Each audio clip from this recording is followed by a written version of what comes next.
So Joy and I have been friends for, I don't know, maybe 4 or 5 years. But we only get to see each other on occasion just because our lives are busy.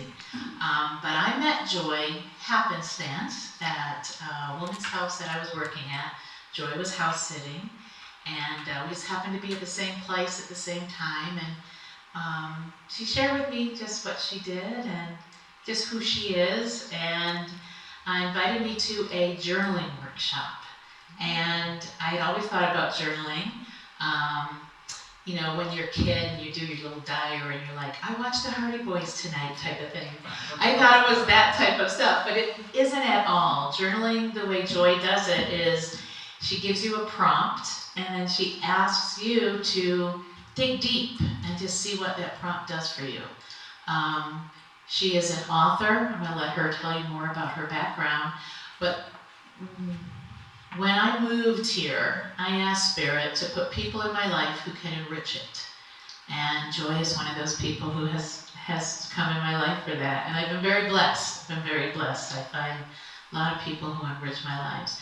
But Joy is a treasure. So we had dinner, I think in June it was, and I said, are you talking? Are you sharing your stuff? And she said, well, not really. I said, would you come to my center and share? And so she has agreed to do that. You guys are going to be delighted, and you're going to enjoy her just as much as I do. So, Joy Resor.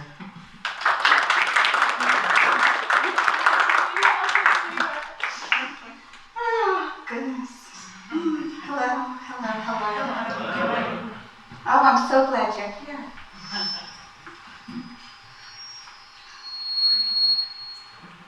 Now, if you don't want that, sweetie, just push it down. There we go. We'll see how it's going to work. A new love story. Growing up Jewish with the birth name Joy gave me a challenging, unique start.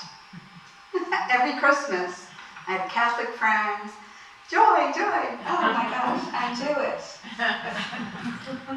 Add to this my highly sensitive nature in a family with a rageaholic dad, a perfectionistic mother, a door-slamming sister, who told me repeatedly that I don't belong in our family. That's really kind of true. I didn't. Because I'm extremely different than everyone. What gifts, traumas, and stories I could share with you today, but really, how long do we have? We spent Should we turn the microphone off? Yeah. And still make a noise. Yeah. Will it? Huh? It will still make a I noise? still hear that. I mean, there's going to be a little bit of feedback, but not too much, hopefully. should I stand here? You're good, sweetie. It's awesome. So we don't have that long. We spent almost 4 hours, I think, because when you allow presence with another, it can go forever. And seriously, may these 20 minutes offer gems for your journey, and if you'd like a longer visit, please reach out to me. I'm sorry about the feedback. No, you're fine. You're fine. It's done. It's No, I'm hearing it No, still. it's still there. Yeah, it is. What's going on? We have a new mic, so I think we're all going to just do the best we can. Okay, that's And fine. Randy is in control of I'm it. happy to stand You are somewhere fine. else. It's mostly those, and we're just working on it. So I think we can figure it out. Here's a poem that arose after I attended a poetry therapy workshop to begin unpacking the hiding, perfectionistic woman I'd become. And after our sons had vacated their playroom, which I claimed. Sleep writing. If I write, if I shuffle straight from sleep to my sacred room and close the door, don't worry that I'm staying away from you. It's just that morning thoughts are difficult to capture.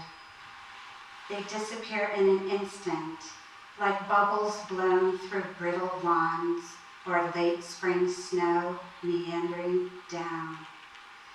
I write upon waking to pick words fresh from their nocturnal vine and to commune with heaven between the lines.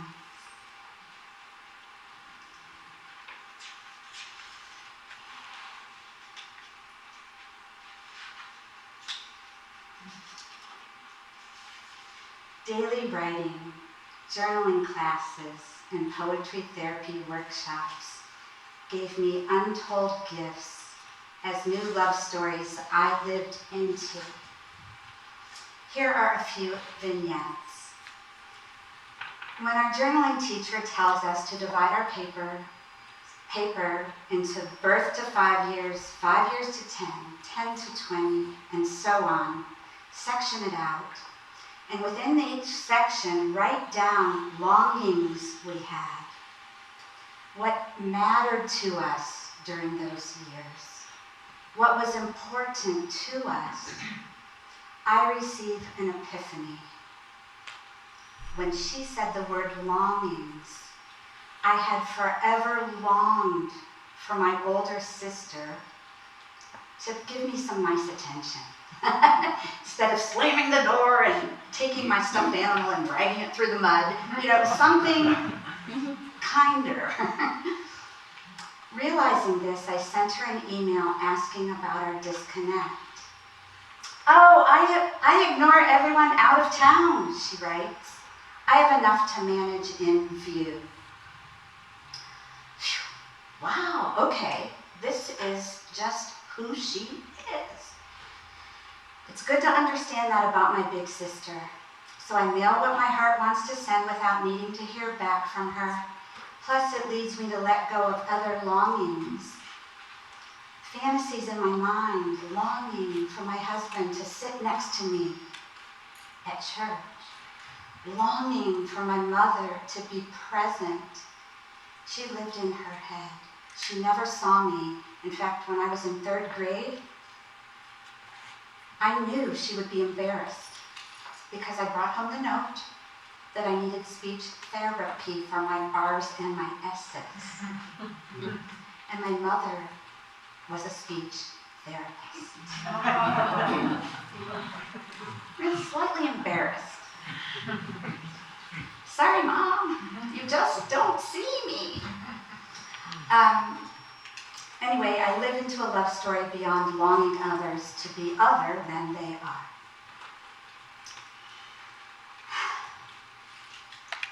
Driving the winding park road to attend a women's writing weekend, I receive a knowing. I'll run into someone I know.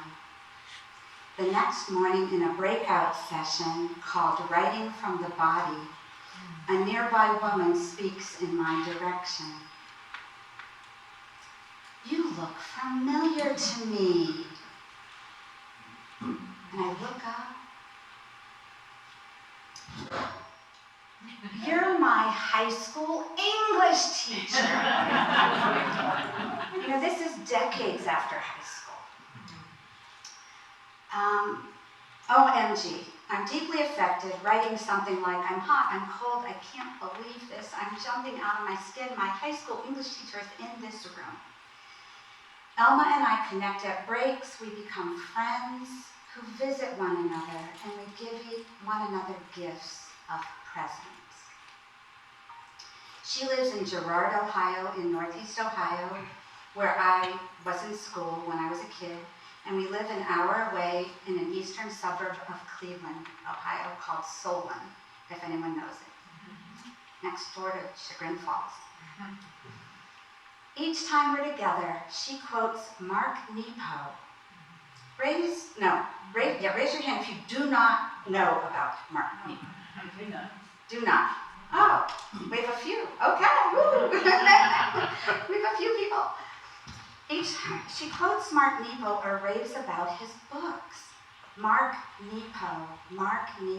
Elma's in love with this author. Eventually, I buy the New York Times bestselling The Book of Awakening, loving this daily devotional every morning. And beyond Elma's years as a living friend, I'm a lover of books, Mark Nepo writes. I use his wonderful book, The Endless Practice with a subtitle, Becoming Who You Were Born to Be. I used this book with a spiritual mentoring client who desires to live into her authentic self. In the front of the Endless Practice, Mark writes a section called, instead of the introduction, he writes, To My Reader. And here are a few lines from that.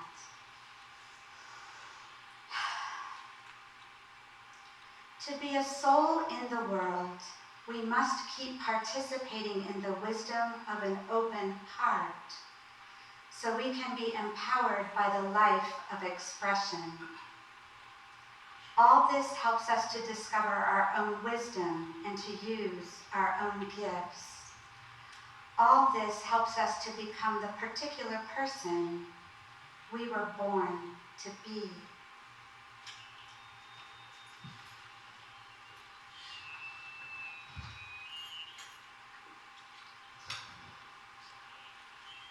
As I dress to lead a journaling class at Unity, I hear a voice over my right shoulder say, how can you reach more people?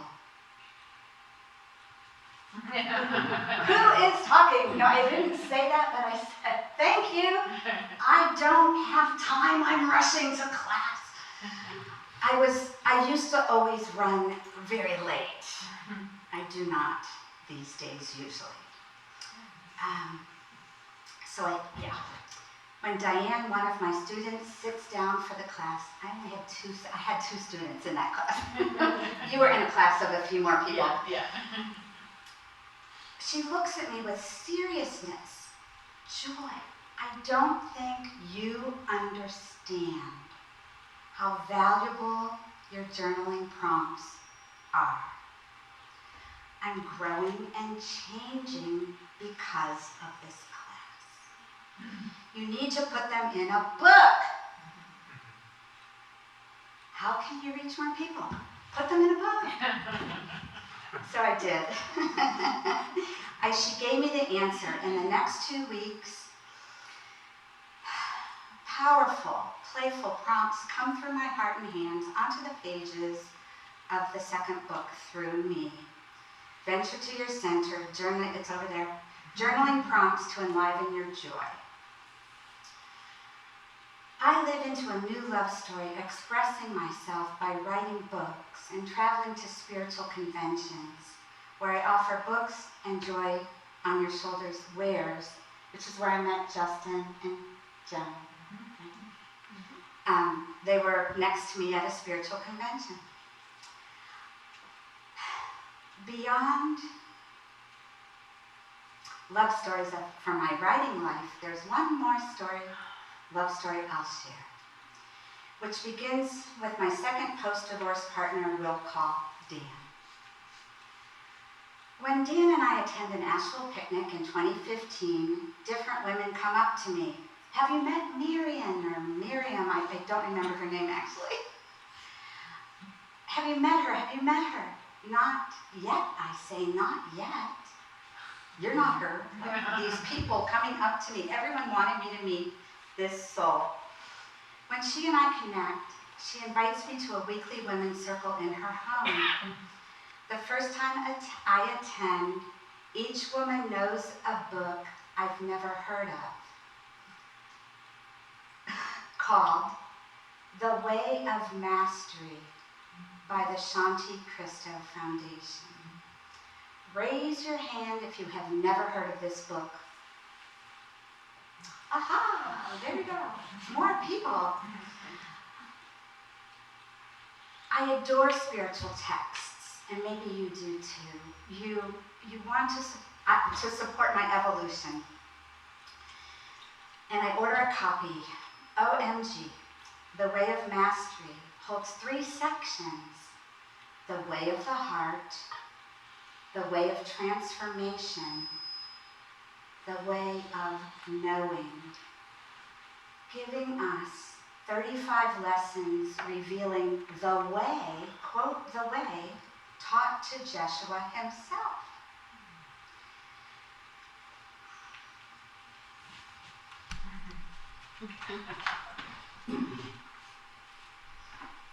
Here's my well-read copy. Michael repaired it. Michael's my partner taking video. He loves to repair, to fix things, to make everything better than it was. I'm very grateful that he repaired this. Joy, sweetie, if you want to move your clip up a little bit, I think that will help. There might be a little bit of noise. Don't hurt your star. There you go. That way your hands can be free. I talk with my hands.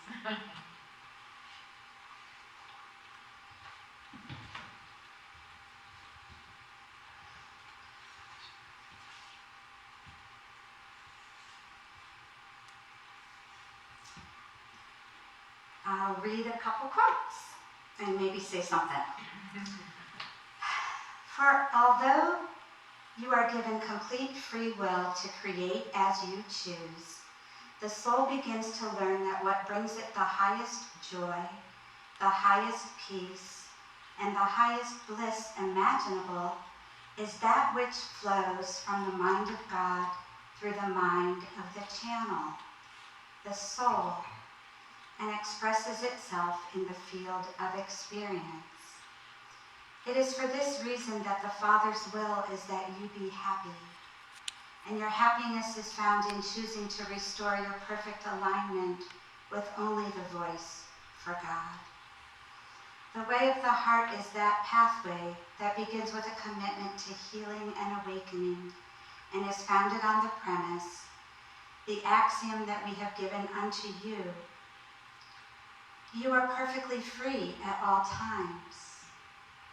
Everything that is experienced has been by your choice, and at no time has there been any other cause. It seems simple, and yet what soul has not known resistance to this idea? If you bake a cake and it turns out well, you will say, I did that. But if you bake a cake and it turns out very bad, you think, it must have been the flour. It must have been the temperature of the oven. Surely there was something that caused this creation to not be what I would truly desire. It takes great courage and great faith to look upon all of your creations, your thoughts, your feelings, your manifestations, with love and with the innocence of a child. And funny enough, I have a cake example from my memory bank.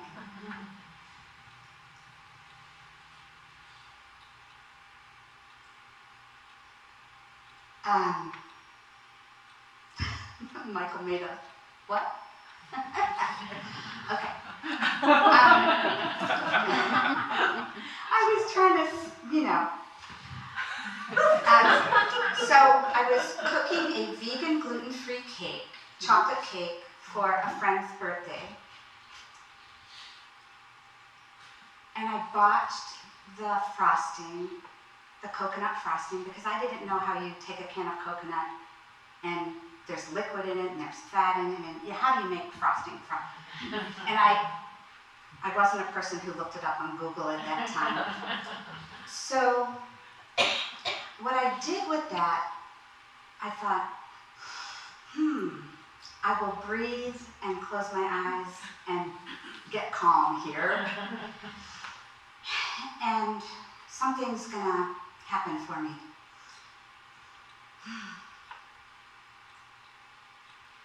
Oh, I have raspberries in the refrigerator. So I bordered that heart chocolate gluten-free vegan cake with raspberries and took it to the party. And for dessert, that dear friend took a bite and said, I don't know who made this perfect cake. I love chocolate. I love raspberries. This is divine. And it was.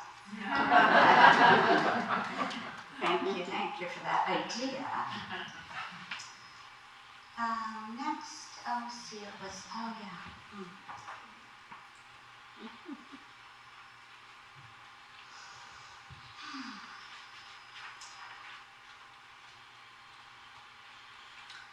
This is in lesson 21.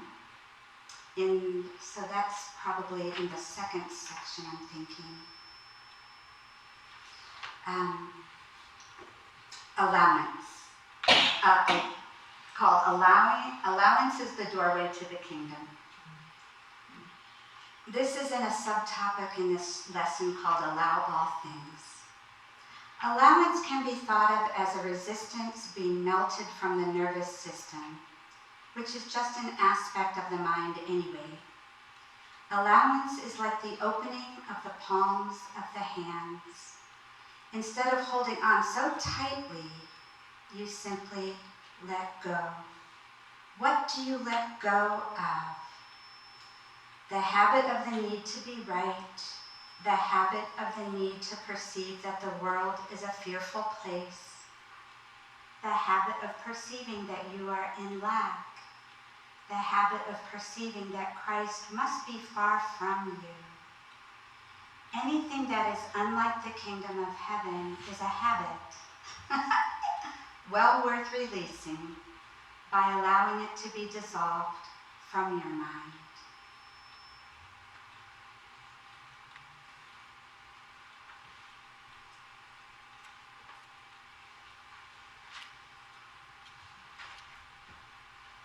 And once you get to know my partner Michael, you would agree with me that he is a master of allowing. I am the timekeeper of the family. You must find your own way to your own truth. For before each and every one of this is a quote from the book, by the way. You must find your own way to your own truth. For before each and every one of you lies your pathway, a doorway, an eye of the needle, through which only you can fit. I've loved daily reading The Way of Mastery for 7 years with no end in sight. And I realize that while this new love story for me follows others I've leaned into, from studying A Course in Miracles to being a hospice volunteer, it will or won't be a path that you choose. We've each had the love stories we've had, and we'll each have many more. May you treasure your journey. Thank you.